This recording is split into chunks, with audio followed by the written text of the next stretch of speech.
soo degayaa hadal haynta madaxweynaha Soomaaliya imanaya Soomaaliland hargeysa imanaya horta waa hadal hayn laakiin hadal haynta haba madaxweynaha Soomaaliya Maxamed Cabdullaahi talaabo wanaagsan u qaaday markuu yiri raaligelin baan laakiin wuxuu ku diiday markuu yiri waa imanaya hargeysa oo sidee ku imanaya la isku diiday sidee ku imanaya xeerarka caalamiga curfiga dawliga aqliga saliimka midna ma qaadan karo ninka dawladiisii iyo dalkiisa oo ka madaxda yahay waxa soo dambiye aan gareen ayaa dadku waxa u geystay waliba oranaya anigoo madaxweynaha gobolladii soo siyaarinaya Soomaaliya waan maraya macna soo wada soo inta ma oo taameen aqbalayna maya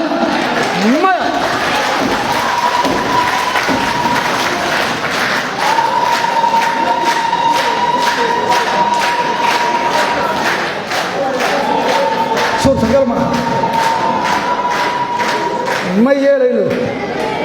صورة قال ما ها وحنكون ترى لها محمد مدحوينها صاري طلابو عبرنا قال قريب بعد بحس وحنو قادنا النبض عقل ذا سو سقطه لكن كل بسلمي إنه إله لغيري وانتم سيارنا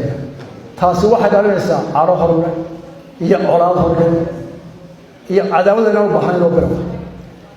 ما كان سوق واحد الحيتها لا يوم حمرة يا Soomaaliya aniga ayaa buu madaxweynaha Muqdisho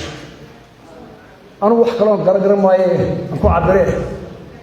gabayga faarax oo kala gooyo baa arinta ka jawaabay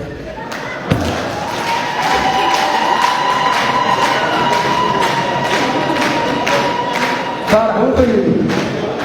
qosol beera fooral qayaxan qiilan garanay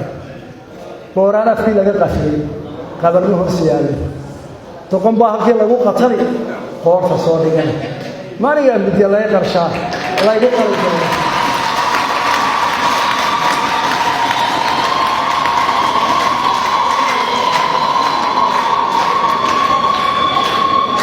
قوم تيجي لما باراني له خريارا نبض وريارا كرام